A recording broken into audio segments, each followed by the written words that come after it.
हो का, माझा रोमांस म्हणजे कसा, मी समुद्र किनाऱ्यावर एका हातात बिअरचा गलास, एका हातात बायकोचा हात, आम्ही दोघं जण अशी बिअर पितावाय आणि असा सूर्य डुबताना बघतो, ह्याला म्हणतात रोमांस. हिमाचलमध्ये तो बर्फ पडतो ना, बर्फ, तो आम्ही असा गलासात कॅच करणार, त्याच्यात रम टाकणार आणि दोघं पण एका ब्लँकेटमध्ये बिलगून राहणार आणि एक एक सीप असा पियत पियत तो दिवस आम्ही एन्जॉय करणार, ह्याला म्हणतात रोमांस. पाहुण्यानं जे काय बोलतो ना, त्याच्यात रोमांस कमी न बेवडे जास्त वाटतो.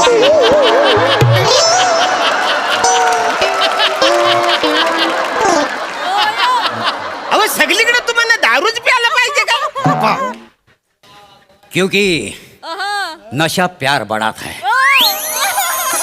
और प्यार नशा. नॉर्मल बोला. मेवण्यानं तुम्हाला सांगतो ना, माझ्या आयुष्यातल्या सगळ्या जबाबदाऱ्याने मी अशा झटकून टाकणार आहे. मला ना स्वच्छंदी लाईफ जगायचं, काय समजलो. आता आमचं लग्न झालं की आम्हाला एन्जॉय करायचंय बस. मी माझं घर विकणार हो पप्पा, आणि त्या पैशात ना हिला मी अख्खं जग दाखवणार आहे, काय समजलं.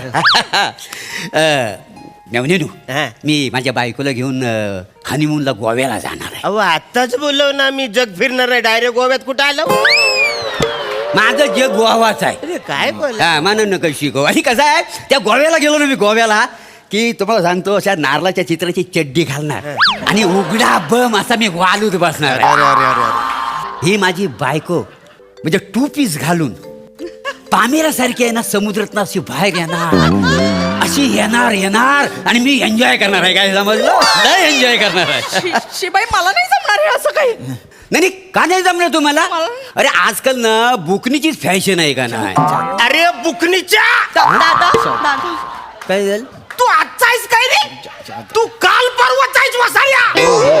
दादा अरे वय बघ तुझा, तू आज आहेस, कालचा कधी होशील तुला कळणार पण नाही वसाया. नाही तर काय हो पप्पा, पामेला पाहिजे म्हाताऱ्याला. हे मारीन काय?